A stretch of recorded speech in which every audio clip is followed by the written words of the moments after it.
నేనేనా?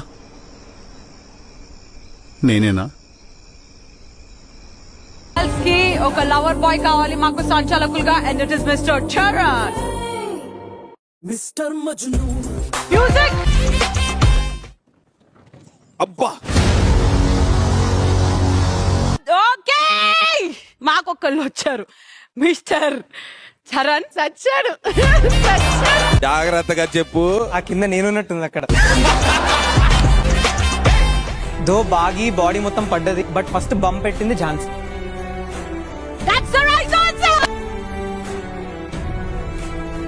చూసావా లేదా అని అనుకున్నాను కానీ బానే చూసావు. గుడ్ సంచాలకులు. చేయాలి సంచాలక్ మంచి.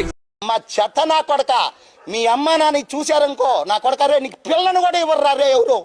నువ్వు ఇంత కొజ్జా నా కొడుకు అని నాకు రీజన్స్ ఇయ్యకి ఇప్పుడు నాకు నేను నిజం చెప్తున్నాను, చూపిస్తాను నీకు తర్వాత. And what you had to do, you don't speak about it, own your truth. Leader అయితే ఇంకా చూడక్కర్లేదు, ఇక మీకు క్వాలిటీస్ లేవు.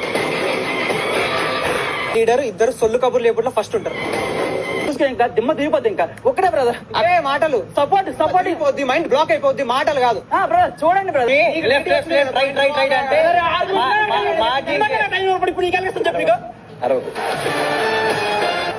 వేస్ట్ కాబట్టి ఇంకా చూస్తే కదా చెప్పగలుగుతారు. మీరు ఊరికే ట్రిగర్ అవద్దండి, చెప్పే పాయింట్స్ కి వ్యాలిడ్ ఆన్సర్ చెప్పండి చాలు నాకు, ఓకేనా?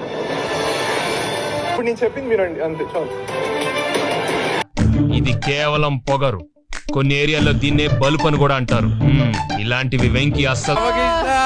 రోహిత్, నిన్న గేమ్ అయింది కదా, ఒక కెప్టెన్ ఒక పౌల్ గేమ్ ఆడితే మిగతా వాళ్ళు ప్లేయర్స్ ఇంకేం ఆడతారు? స్ట్రాటజీస్ ఎస్టాబ్లిష్ చేయడం కానీ ప్లేయర్స్ ప్లేస్మెంట్స్ లో కానీ I'm the best, I gave the best and I prove the best. Charan ఒక యాజ్ ఎ ప్లేయర్ మీరు వేస్ట్ కాబట్టి లీడర్గా అయితే ఇంకా చూడక్కర్లేదు. ఇక నువ్వు మీ లీడర్ ఇద్దరు సొల్లు కబుర్లు లేకుండా ఫస్ట్ ఉంటారు. యాజ్ ఎ ప్లేయర్ గా నువ్వు ఏం చేయలేనప్పుడు యాజ్ ఎ కెప్టెన్ గా నువ్వేం చేయగలవు? మనిషి చూడటానికి బొమ్మలా ఉన్నా షార్పే. మీరు కూడా సేమ్ టు సేమ్ అలాగే షార్పా కాదు. ఇప్పుడు మనకు ఇద్దరు టీమ్ లీడర్స్ దొరకబోతున్నారు ఈ ఆట ద్వారా. My top 15, are you ready? కానీ ట్విస్ట్ ఏంటంటే, ట్విస్ట్ ఉందన్నాను కదా, అది ఏమై ఉంటదబ్బా? మనం చూస్ చేసుకోవచ్చు ఎవరు కావద్దని. ఎస్, ఇతను చాలా స్మార్ట్ బాయ్. ఏమన్నాడు? మనం చూస్ చేసుకోవచ్చు ఎవరు అవ్వకూడదు. ఓ వావ్. ఇంత చెప్పిన తర్వాత కూడా మీకేం అర్థం కాకపోతే just get the hell and heaven sir.